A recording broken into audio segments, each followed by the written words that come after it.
So this freak, the richest man on the planet, spoke virtually at an AfD rally right after doing what Nazis are perceiving as a neo-Nazi salute on the stage of the inauguration in the same week as he's making Holocaust jokes on Twitter after he did what very much looked like a Nazi salute at the inauguration. And then he goes and virtually speaks at an AfD rally, this far-right party in Germany. This is what he had to say. So, I think there's frankly too much of a focus on past guilt, and we need to move beyond that. Children should not be guilty of the sins of their parents, or even let alone their parents, their great-grandparents, maybe even. And we should be optimistic and excited about a future for Germany. And that's really my message: is be optimistic, excited, and preserve German culture and protect the German people.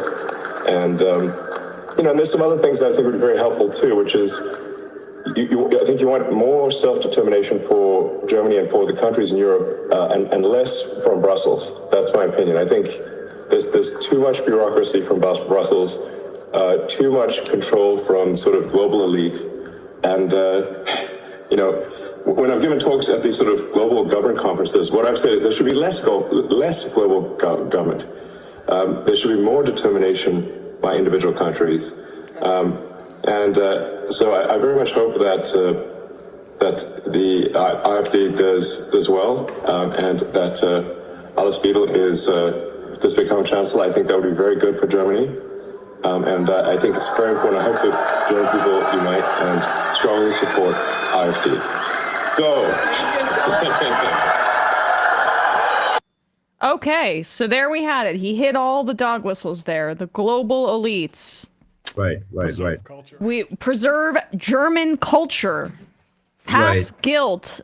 Now, I guess it's a good way to talk about how, the politics of remembrance, again, of the Holocaust, of the fact that it is illegal to deny the Holocaust in Germany. They are criticizing the fact that there is baggage for Germany having committed the Holocaust, and we will renew your nationalist feelings about Germany, and don't worry so much about one of the worst crimes committed in the history of humanity. Let's not think too hard about that. Right. Well, over the years, the AfD has really deepened its ties with real far right extremist groups, and I think it just speaks to their kind of continuous radicalization of the past years. And speaking about Elon Musk, as you well know, he is very much inserted himself on the global stage in the US, but also in Europe, and specifically in Germany, as we just saw. He's on X, on his platform. He's been flooring far-right influencers like Nomi Zeibt, who's pretty well known for kind of spreading all sorts of conspiratorial worldviews and narratives, like the Great Replacement theory, the fact that we're supposedly overrun by immigrants that are then going to replace the white race, all this kind of stuff. His consistent anti-trans messaging, his pro-natalist messaging, and I think all of these things are very resonant with what the AfD is messaging towards as well. And after Musk, this kind of flirt with the AfD that pivoted in the clip we just saw. This started in a tweet where he said basically that only the AfD can save Germany. Why he did that? I think Musk is a kind of an erratic character, and it's not. I mean, it aligns with his policies and his worldview right now. But some people are speculating that there's some broader kind of strategy there, that he might want to destabilize Germany in order to profit from that, to kind of weaken the euro. But I'm not sure if that's true. It's basically, he does build a lot of SUVs in Germany, so that's part of it. But I also just think some of this is just ideology from a guy. What's he makes it pretty clear is when the richest man on earth starts talking about global elites. Like, no, you're the global elite. So when you say elites, you mean globalists in the anti-Semitic sense. Right. Yeah, well, it's like it's quite telling. It's quite telling indeed. And like so the tweet on X where he kind of like claimed that only the AfD can save Germany was quickly followed up in an op-ed in Die Welt, an Axel Springer outlet, which Axel Springer, again, Europe's biggest publisher, the owner of Politico, the publisher that publishes the biggest newspaper in Germany. So there's a real in-depth complicity here on part of like established legacy German media outlets that could very well say, no, we don't give this man a platform to endorse a fascist party, but chose to do the opposite. So this was followed up on like a public conversation between Musk and Alice Weidel that lasted for about an hour, in which honestly Weidel made some pretty bizarre and historically false claims, such as, to give you just a few of the highlights, that Adolf Hitler was supposedly a communist because he nationalized things, or that supposedly like the leftish Palestinians, as she framed it, were like the true heirs of like anti-Semitism, because they criticized Israel after October 7th for Israel's onslaught on Gaza. And I think all of these things are very telling for where the discourse is going right now. Like the Hitler remarks were so obviously untrue that like it actually sparked a little bit of backlash in Germany. But I think when it comes to the other question, for example, about like how supposedly Palestinians and the left are the only ones to blame for anti-Semitism, is that actually reflects like a broader sentiment in Germany right now, where like these kind of notions are shared by kind of like a broader mainstream, and they're effectively helping the AfD kind of to hide their own anti-Semitism. What we spoke about earlier, the kind of like rhetoric of like global elites controlling the economy and whatnot, and kind of discriminate against minorities like Palestinians, which there are a lot of in Germany, by the way, which is another discussion we could have at another time. But yeah. Well, I mean, I am curious as to how those politics are manifesting themselves, in the sense of when we had you on 10 months ago, it was about the nature of Germany's support for Israel and how there is this outsourcing of collective guilt from the nation for committing the Holocaust into the settler colonial project of Israel. Like, how are the liberals kind of greasing the runway?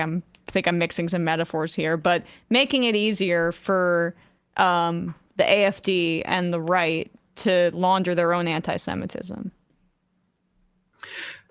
I think, in Germany, there's something that the Germans refer to as Staatsräson, the raison d'etat, like Germany's kind of like reason of state, which is to almost unconditionally support Israel, which is something that has manifested one-on-one over the past 15 months in this like genocidal war in Gaza, where we've seen that Germany has supported Israel militarily, symbolically, rhetorically, on pretty much every level you could possibly imagine. And it has repeatedly, on an institutional level, within the courts, within the police, on the streets, but also on the part of like major politicians, like critics of Israel's policies have repeatedly been denounced as supposedly anti-Semitic, when in fact they were voicing statements that are pretty much consistent with what all human rights groups who working on that issue are saying, such as things like that Israel is committing apartheid in the occupied territories.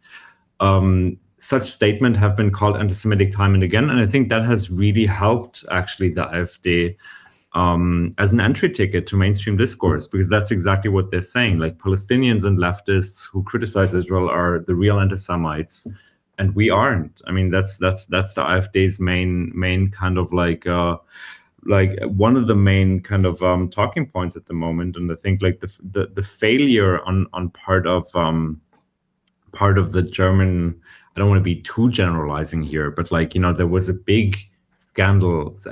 There are so many scandals about like anti-Semitism on the left or on part of Palestinians that it's hard to even know where to begin. But for example, on Berlinale, like the big film festival, like the now Oscar-nominated film "No Other Land," these two protagonists, they basically spoke out against apartheid and against the war in Gaza, and were denounced as anti-Semitic by the mayor of Berlin and by the justice minister of Germany. And like these kind of things happen time and again. And I think it fails to recognize the real threat of anti-Semitism. It actually conceals the fact that there is real growing anti-Semitism, such as the one we see on the part of the AfD, and it like externalizes it to minorities.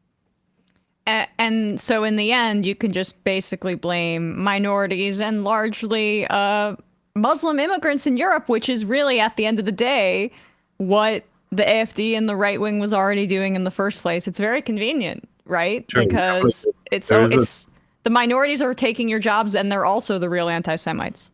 Exactly. It's quote unquote imported anti-Semitism. So like in Germany, anti-Semitism is, according to the way it is often discussed in the public sphere, it's no longer homegrown, it's actually imported. And like there was a resolution passed by the Bundestag against anti-Semitism. And again, I'm not Jewish. I'm very much against this type. I think anti-Semitism exists in Germany. It is a real problem, but I think it's at the same time, this resolution that was passed on anti-Semitism just a few months ago, it like named a few examples of anti-Semitism, and it referenced Berlinale, what I just told you about, where what happened on Berlinale was really everything but anti-Semitic. But it didn't reference something like Halle, where a city in Germany where about 5 years ago a right-wing neo-Nazi attempted to storm a synagogue and like basically just kill people. And like he killed a few people because he didn't manage to get into the synagogue. But like it's quite remarkable the extent to which there seems to be a bit of a confusion on this topic in Germany, like this, and I think the AfD has been very smart actually in capitalizing on that sense of confusion, and as you said, basically easily blame the others. Well, Netanyahu, by the way, says this kind of thing all the time, where he says this complete falsity that Hitler got the idea of exterminating the Jews from the Palestinian Grand Mufti at the time. That is just a way to justify dehumanizing Palestinians and absolve the German fascist movement of its responsibility, which you can see like in the form of this party that is intoxicating to people, finding someone else to blame and not internalizing shame. That's what they're selling. I agree. And, like, I think the current interpretation of Zionism by this specific government that is like so hardcore ethno-nationalist and